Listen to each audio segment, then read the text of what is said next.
Okay, hello everyone. Today's video we're going to be discussing one of my favorite topics, vacation spending. So I know in our other videos we talked a lot about building credit scores and all the information and translating your credit report, so I thought why not change it up and talk about something a little more fun. So whether it's a week away on a beach after surviving the holiday season, a March break staycation with the kids, or a good old-fashioned summer road trip, it's my hope that some of what we talk about today will help you save some money when you start planning your next well-deserved vacation. And to help us with that, someone who's no stranger to warmer weather, Jeffrey Schwartz, our executive director, joins me today to help talk about vacation planning and ways to avoid a financial sunburn upon your return. Thanks so much, Ben. I'm not sure where the no stranger to warmer weather comes from, but I'll take it. And happy to be here. This is really an important topic, especially for Canadians. We love our vacations. And by the way, they're good for us too. They're good for our families. They're good for ourselves. They're good for our employers. You know, they're an opportunity to de-stress, take in some of the sunlight we've been missing, and we come back refreshed, rejuvenated, and ready to face what life has to offer with a new perspective. The problem that arises is how do we plan for it financially, and what drives our plan? Is it FOMO, the fear of missing out, or is it just trying to keep up with the Joneses? These are really the wrong drivers, and by the way, they can be really expensive. So let's go back to why we love vacations in the first place, like distressing and quality family time. Let's use those as the drivers to our plan. And by the way, they're probably less likely to be expensive too. Right. So we want to prevent that financial sunburn. So to prevent financing a vacation on credit and to try and curb the overspending during the vacation, today we're first going to look at managing expectations as well as setting some goals to help you stick to your plan. Then we'll take a quick look at some of the resources that you might want to use when planning your trip. Now you'll notice the first one there says printed, which in today's app-heavy high-tech world might seem a little odd. However, I'll tell you firsthand as someone who's traveled quite a lot, having an up-to-date guidebook, a pen, and a notebook is much more valuable than any travel gizmo or app. This might be hard to believe, but in some places in the world, Wi-Fi or even the electrical grid can be patchy at best. Sometimes low tech is the way to go. Anyways, the most expensive parts of a vacation are also worth taking a look at. We'll explore some simple ways that you can save on travel, accommodations, staying safe. So is there anything else I missed there, Jeff? You know, Ben, I think that's a pretty good overview, but that last point that you hit on, the safety part, is a big one. And unfortunately, it's also the part many vacation planners spend the least amount of time on. Being safe while traveling not only means getting the appropriate travel insurance for you and your family or having your neighbor pick up the mail, it also means keeping an eye on things like your wallet. Pickpockets, identity thieves, and scammers are known to prey on vulnerable tourists, so you need to do your part to keep your passports and your documents safe. Perhaps even bringing photocopies is a great idea too. It's also a great idea to make sure that your credit card company or your bank knows that you'll be traveling. Depending on where you're traveling to, perhaps inform a friend or a family member of your travel schedule or itinerary, just so they know where you are and when. Right, some excellent points there. I mean, planning your insurance coverage or copying your family's passports isn't as fun as planning out all the cool things that you want to do and see. So I can see why many people put it off, or at worst, they travel unprotected. So to start things off, let's go ahead with the fun part and take some time to ask yourself, what do I want to do? It's okay to be selfish here. That's what vacations are for. It's all about you, or it's all about you and your family. Just make sure you know who is getting what. For the more financial aspects of this part of the planning process, we'll just turn things over to Jeff. Thanks, Ben. It's true. Vacations are all about you or you and your family. So start by managing expectations first. If mom wants to relax on the beach and your sons want to spend time fishing off a dock and you just want to go out golfing all day, who is really getting what? And is everyone going to be happy? It's not easy to get everyone to agree on what to do, but if there's a plan in place, then everybody knows what they should be expecting. One thing everyone should have input on is regards to how it will be funded. And no, applying for a travel rewards credit card or drawing down on a line of credit are not the best sources for funding your vacation. Your savings should fund your vacation. And if you want to have a vacation, then you need to have a savings goal. And we're going to talk about establishing that in a minute. Once everyone has more or less agreed to what the plan for the vacation is and the funds are in place, then you can start to look at what you can afford. Chances are you can't afford everything on everyone's list, so you'll most likely want to start there. So what can we afford for this vacation? Right. If you don't have an idea of that, then you'll probably likely wind up with some hefty credit card bills upon your return. So if you want to avoid that nasty financial sunburn from your vacation, then like any other financial goal, it's going to help to set smart travel goals. Set some dates and times for a hotel booking and start looking at prices.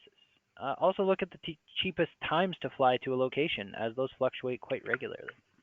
Sometimes other countries might have a holiday or a festival and that can drive up the cost of tickets or hotels. So start looking well before you travel. Finding a cheap place is also time well spent, so look early and book early. Be sure to set some sort of plan in regards to what sort of activities or sites you want to go and see while you're on vacation, and certainly set some limits and a budget regarding how much shopping and how many souvenirs you want to buy. Now, I know Jeff is a big fan of financial goals, so Jeff, what's the best way for someone to set a travel or vacation goal and stick to it? Well, just remember, as you alluded to earlier, be smart. So when you're setting your travel goals, be sure to stick to the SMART acronym. Your goals need to be specific, like when you're going and how many days and in what cities you need accommodations and so on. Make sure you can measure these travel goals too. How much will it cost? What's the exchange rate like? Or how long do you have to save for this vacation? These goals also need to be attainable. Unless you're an experienced mountain climber with the right permits, you're probably not going to fly to Nepal and climb Everest this spring. That kind of attainable. Your travel goals should be realistic. So traveling around the world in 180 days may be a bit of a stretch for those with only 2 weeks holidays. And lastly, and probably most importantly, these goals need to be timely. So put a time limit or a date on it. Right, so plan smart. So let's take a second and plan smart for a vacation. So when people think of vacation and savings and budgeting, we tend to go long term. I think this has something to do with the fact that we see our future selves as perfect, right? Like, I will quit smoking next month, or I will lose weight after the holidays. So most people will hop on the Googler and they'll start looking up prices and deals on the dream vacation that they want. So, let's say whatever you wanted to do is going to cost $4,200. So we come up with a smart goal like this. It's smart, specific, it can be measured, it's attainable, there's a time limit in place, but that could be hard for a lot of people, right? $350 a month to be exact. So if the budget's already tight, there's only so much you can do. Now, what I see most people do here is start expense cutting, right? They start thinking of ways to save. Where can I cut out this or that? What can I get for a cheaper price? Can I just live without this for now? The typical expense cutting cycle, right? So, yeah, don't get me wrong, that can be a very helpful budgeting process, especially for serial overspenders, but you can really only cut so much, and often the cuts that are made can be hard to maintain or keep up with in the long run. Some of us just need a pumpkin spice latte or don't want to cook once in a while. So, what can you do? Well, you still need $4,200 for that dream vacation. So, let's flip it. Is there any way you can make more money? Probably, yes, definitely. Well, maybe. It depends on you. So let's say your goal is to increase your income by $100 per month. Maybe you drive for a ride-sharing platform on weekends, or you walk dogs in the neighborhood. There's an app for that. Maybe you sell some crafts on a site like Etsy, or you just clean out your basement or that storage locker and start selling some stuff on eBay. Anyways, if you start now, you can make $100 or more per month. Great. That is a huge bonus for you. You've started working on a financial goal, and that goal is going to get you closer to your dream vacation, and you've started to do it now. Then you can start looking at ways to, save $250 a month, which is now, probably $100 easier, and it's going to require a bit less sacrifice in cutting back. So it's just something to think about. There's two sides to the budgeting coin: income and expenses. So maybe try a shot at moonlighting or finding a side gig to get you that little bit of income, which is going to help you get that much closer to your ultimate vacation goal. Yeah, now, Ben, so chances are that even before you start your vacation planning, you've got a pretty good idea of what you must see or do while you're there. If this is a family vacation, what do they want to do? Their must-do list and your must-do list might be different. So what can you do? Well, like with any budget, you'll want to prioritize that list and see how much it's all going to cost. So grab a pen and a paper and sit down with your family or travel partners and come up with a list like this one here. So we see here that obviously a trip to Paris is in the works, and the traveler or travelers has prioritized their list as such. Now, doing some basic research work on Google can get you the info you need on pricing, reservations, and on and on. Then you can start looking at the costs and seeing if you can find any deals or promotions.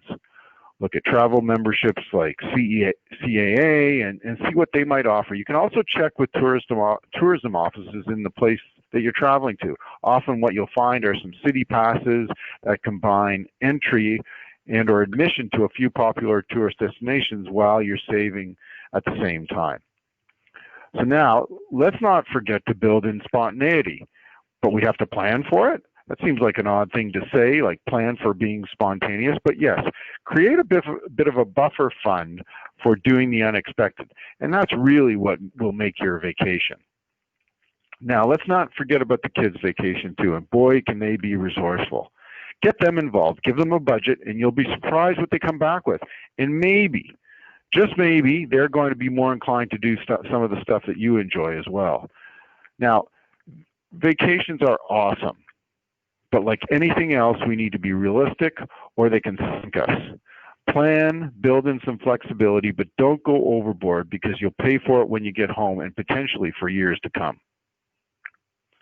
Right. So those are some great points, Jeff. Like you never know what's going to happen when you're actually out on your vacation. Often the best laid plans can fall apart within a few weeks, but having those sort of priorities and having the planning done before is going to help you keep on track, and then definitely having that small spontaneity fund. I like that, having something to do or having the money for something that might randomly come up. So as an experienced traveler, I mean, definitely, yeah, look for those tourist discounts and city passes, but again, be sure to crunch the numbers before buying. It says there, do the research. Do you need the all-inclusive city pass if you're only going to be there for a day or two? Or would purchasing tickets to the sites that you want to see, kind of a la carte, be cheaper? I've had experiences with both. When I visited Paris, yeah, the city pass saved me just over 50 euros. It included admission to 4 of my must-see sites and several that were lower on the priority list. On the other hand, when I went to Japan, I crunched the numbers between the cost of a Japan Rail pass versus buying the 2 train tickets that I needed. If I'd been traveling more frequently by train, then yeah, the pass would have been a big savings and convenience. But since I only needed to take the train twice, it was cheaper just to buy individual tickets. So before you rush off and try and find the best deal and the cheapest passes, be sure to ask yourself the most important question in vacation planning. Can I afford everything I want to do? If you can't, is there a cheaper option? Is there something else that you can do? Sometimes you'll find a range of services for similar activities, and not all adventures are priced as a standard, Eiffel Tower ticket or something like that. So, let's take diving on the Great Barrier Reef, for example. If that's the top of your must-do list for an Aussie vacation, that's great. Start looking at how much it costs today.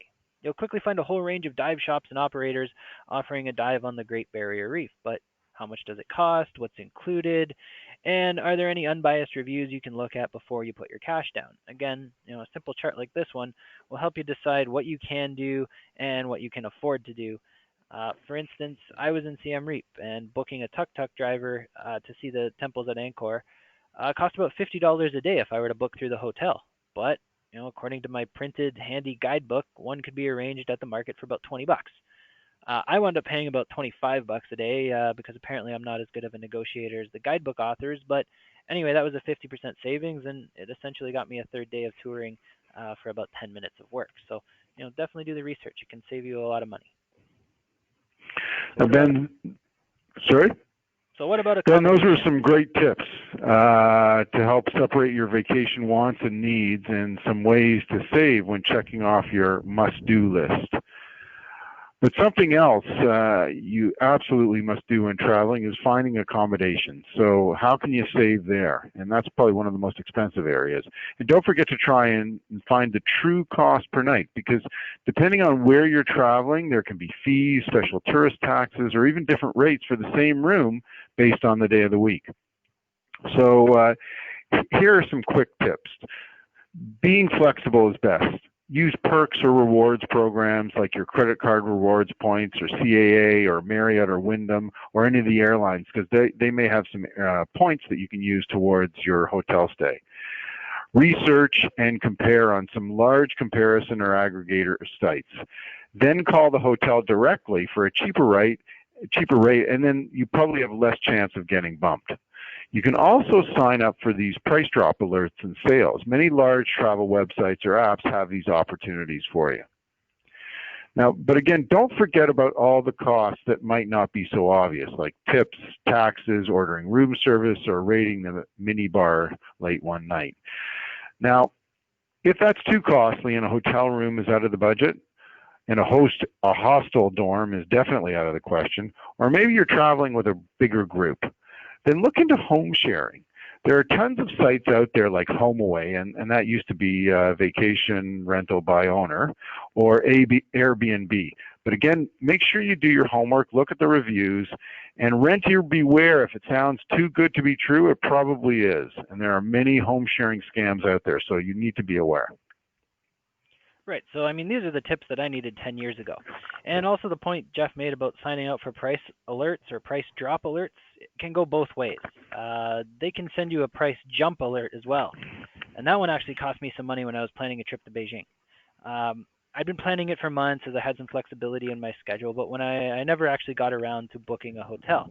The price kept fluctuating depending on the different dates I was putting in.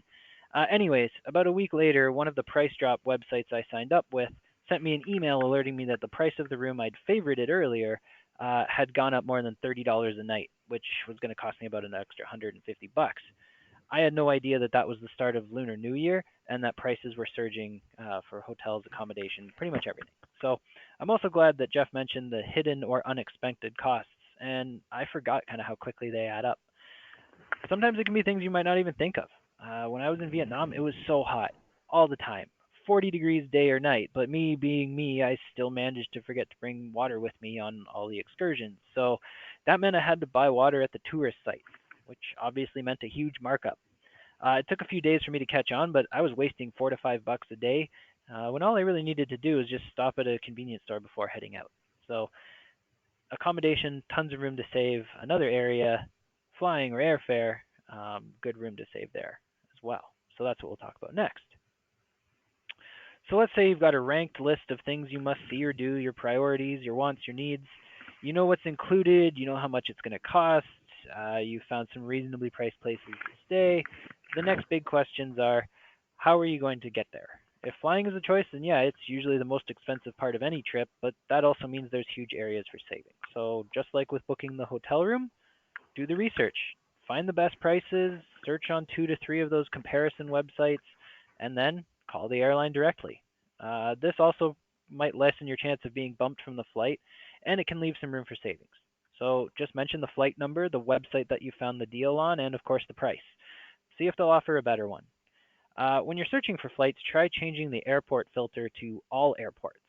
Many large cities have 2 or 3 airports, and flying in and out of others might be cheaper than the main one. Some of my family snowbirds regularly fly to warmer climates from Detroit or Buffalo as opposed to Toronto or Hamilton, and they save a bit while doing that. And don't forget about those price alerts and the mailing lists. Maybe sign up for a few of them from your favorite comparison websites, but just be ready to act. You can also save big, like we mentioned earlier, if your time is flexible. Looking at stopovers and Saturday night layovers might not sound like the start of a dream vacation, but it can save you hundreds, maybe even thousands, depending on where you like to stay and how you like to fly. I mean, getting crammed back in economy class is never fun, but it gets you there and it costs the least. But, if you've saved a little bit more and you're looking to unwind and relax, then I always find the longer the flight, the more first class or business class is worth it. Like when I taught English in South Korea for 2 years. Whenever I flew home, paying the few $100s for an upgrade to first class was money well spent in my mind. Besides, comfy seats, extra leg room, which don't get me wrong is really nice on a 14-hour flight. I also got access to their swanky airport lounge, some extra baggage, priority boarding, and yeah, the meals on board were actually pretty good. So it depends on the type of vacation you're looking for. If you're not flying, Jeff will take it from here. Ben, I absolutely love to drive, and if the opportunity presents itself, and we have the chance to drive through different cities and through different towns, you can just stop on the way. It's so much easier. I love to be able to do that, and it's great family time in the car as well. I'm not so sure if the Griswold family and their driving vacations felt the same way, but it's definitely something to consider. And along those lines, I mean, if you are planning on driving instead of flying, you're going to have to want to check on a few things. One is, if you're driving your car, is it reliable and good shape? You got to give yourself some time and the car time to rest, and you don't want to burn out on the drive. So you want to be able to afford some time in there to stop and see the sights and kind of smell the roses along the way. Something else you want to check is, what are the fuel prices where you're going and along the way? Is your car even good on gas? And if you're one of the others that have an electric car, are there charging stations along the way? You want to make sure that you don't run out of gas and or charge and you're stuck in the middle of nowhere. What does the route look like? Is there construction along the way, or are there events happening as well that are going to slow you down and you need to build in extra time for that, or even need to reroute? Now, if you're renting, what kind of car do you need? What are the details of the rental and the fees, the kilometer charges, the insurance needs? How many drivers are you going to be using? And can you even drive it across the border if that comes into play? These are questions that you need to ask.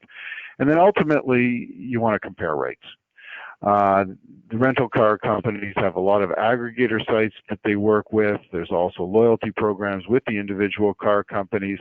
And depending on when you book, will also give an indication of what your rates are going to be. So the other thing is the insurance. See if your credit card has rental car insurance and it covers everything that you need, so you don't have to worry about it when you're standing at the counter. Okay, these are just some great tips on how to save money if you're deciding to drive through. All right. If your credit card offers rental coverage, why do you need to pay for the additional coverage at the rental counter? These are all the questions that you need to have before. But a big question we need to talk about is traveling safely. So now it's time to talk about the not so fun part of the vacation planning process, traveling safely. Life happens, even on vacations. If there's an emergency or an accident, depending on where you are, your life could depend on your travel insurance. If it's a medical emergency, yeah, you'll be treated by a doctor or you'll wind up in a hospital wherever you are, but without insurance, you could get stuck with a hefty bill. But travel insurance covers more than just medical emergencies and accidents. It can also cover emergency evacuation, trip cancellation, or even extended stays. This type of coverage is essential if you'll be traveling somewhere where natural disasters like hurricanes or typhoons might strand travelers or cancel trips in like a matter of hours. And again, speaking from experience, one of my many travel oversights was that I didn't know that there was a typhoon season in Taiwan. I also didn't know that super typhoons were a real thing. Anyways, a super typhoon was on course to hit Taiwan the night before I was due to fly out. It was tracking to hit the island head on, which wasn't exactly great for me as I was on a coastal city just south of Taipei. I figured my flight would be delayed at best, but somewhere around 2 a.m. the storm headed further south and just kind of grazed the southeast side of the island. I was able to make my train back to Taipei. I caught my flight with time to spare, but now I always make sure to book my trips with the credit card that has trip cancellation and extended stay coverage, just in case that does happen. I'm also much more aware of seasonal weather trends in other countries, such as monsoon, typhoon, or hurricane season. So those are some things you might not think about, but you definitely want to be aware of. Those are some excellent points, Ben. And to drive that home a little further, let's look at a quick example. It doesn't even have to be an exotic location. For $26, this poor young man who was hit by a car in Buffalo, New York, could have avoided around $10,000 in medical expenses not covered by his provincial health care. So really, you want to be sure to include travel insurance for everyone that is traveling with you as part of your budget. You'll also want to include at least a 15% contingency fund. You never know what's going to happen, and even if you are covered, depending on where you are traveling, there could be a delay or lag time between the emergency and getting the money from your insurance provider. Many countries will want payment or even large deposits up front. So to put this into perspective, this is the money you hope to never use. But if you do need to use it, you'll be glad you had it. And I mean, if you don't wind up using it, you can save it for the next vacation, or you could do some nice duty-free shopping at the airport before you leave. What better way to save some money and pamper yourself tax-free? Right, for sure. It's better to have it and not need it, right? So that comes down to your plan. So when it comes to your vacation planning, be sure to use the SMART acronym. It's synonymous with budgeting and financial goals. So whatever you want to do, put it in writing. There's a huge psychological component to that. Make it specific, make it as measurable as you can. Be sure it's achievable and relevant to your current financial situation. And if you can't afford it right now, don't worry, just keep saving. And finally, be sure to put a time limit on it. You want to have something done by this date, or you will start doing something on this day, or maybe it's the 15th of every month or payday. Make it a timely goal so you know that you're getting closer to achieving it.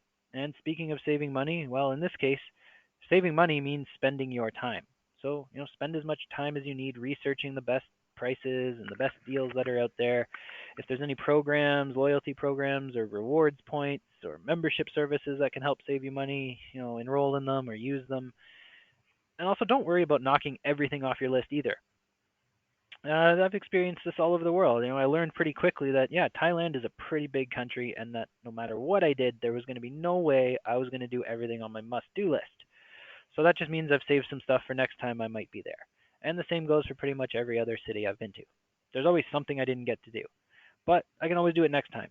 Now, what if you can't afford everything, but you still want to relax and take some time away from work? What would you recommend, Jeff?